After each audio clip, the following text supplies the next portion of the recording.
சாய் பக்தர்களுக்கு என் அன்பு வணக்கங்கள். ஓம் சாய்ராம்.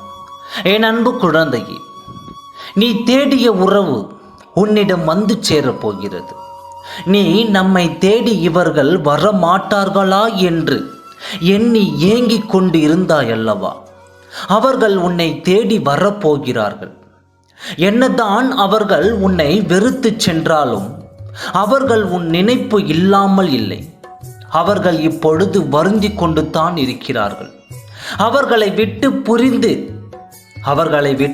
பிரிந்து சென்று விட்டோமே என்று நினைக்கிறார்கள். உன்னிடம் கோபமாக பேசிவிட்டு அங்கு அவர்கள் உன்மேல் யாருக்கும் தெரியாமல் அன்பை செலுத்திக் கொண்டிருக்கிறார்கள். உன்னை துன்பங்கள் துரத்தி கொண்டே வருகிறது என்று வருந்தி கொண்டிருக்கிறாய். உன் வருத்தத்தை போக்க யாரும் இல்லையே என்று நினைக்கிறாய். இதோ உன் அத்தனை சோதனைகளையும் நான் முடிவு கட்டப் போகிறேன். உன்னை யார் வெறுத்தாலும் வெறுக்காவிட்டாலும் சரி, உன்னை நான் வெறுக்க மாட்டேன். இது எந்த சூழ்நிலையிலும் நடக்காது. என் சம்மதம் இல்லாமல் மரணம் கூட உன்னை தொட முடியாது. எது நடந்தாலும் சரி, இந்த சாயப்பனை கடந்து வந்துதான் உன்னை சேரும். ஆகையால் நீ எதற்கும் அஞ்ச வேண்டாம்.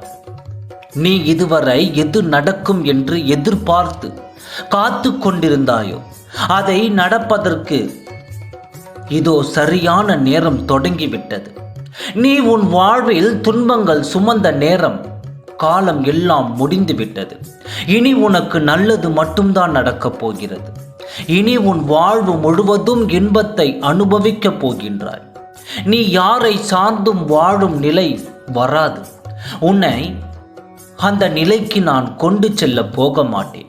என் அன்பு குழந்தையே, நாம் அவர்களைப் போல வாழ வேண்டும், இவர்களைப் போல வாழ வேண்டும் என்ற எண்ணம் வேண்டாம். நான் உனக்கு எதை தந்திருக்கிறேனோ அதை வைத்து சந்தோஷமாக வாழ பழகிக்கொள். உன் வாழ்க்கை சிறப்பாக அமையும். இனி உன் வாழ்வில் சந்தோஷத்தை நடத்த ஒரு பொழுதும் நான் உனக்கு தாமதிக்க மாட்டேன். நீ உன் விருப்பப்படி வாழப்போகிறாய். நீ நீயாகவே வாழ்ந்து பார். உன் வாழ்க்கை மகிழ்ச்சியாக இருக்கும். எத்தனை உறவுகள் உன்னை தொடர்ந்து வந்தாலும் உனக்கு பிடித்த உறவே உன் கையில் கொண்டு சேர்ப்பதே என் கடமை.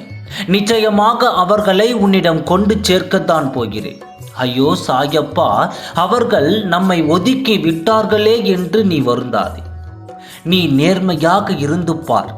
உனக்கு அதற்கான பலன் உனக்கு கிடைக்கும். உன் மனதில் உள்ள அழுத்தங்களை நான் எப்படி உணராமல் இருப்பேன்? இப்படி கஷ்டமான சூழ்நிலையில் யார் உன்னை வெறுத்தாலும் சரி, உன் சாயப்பா எப்பொழுதும் உன் கூடவே தான் இருப்பேன்.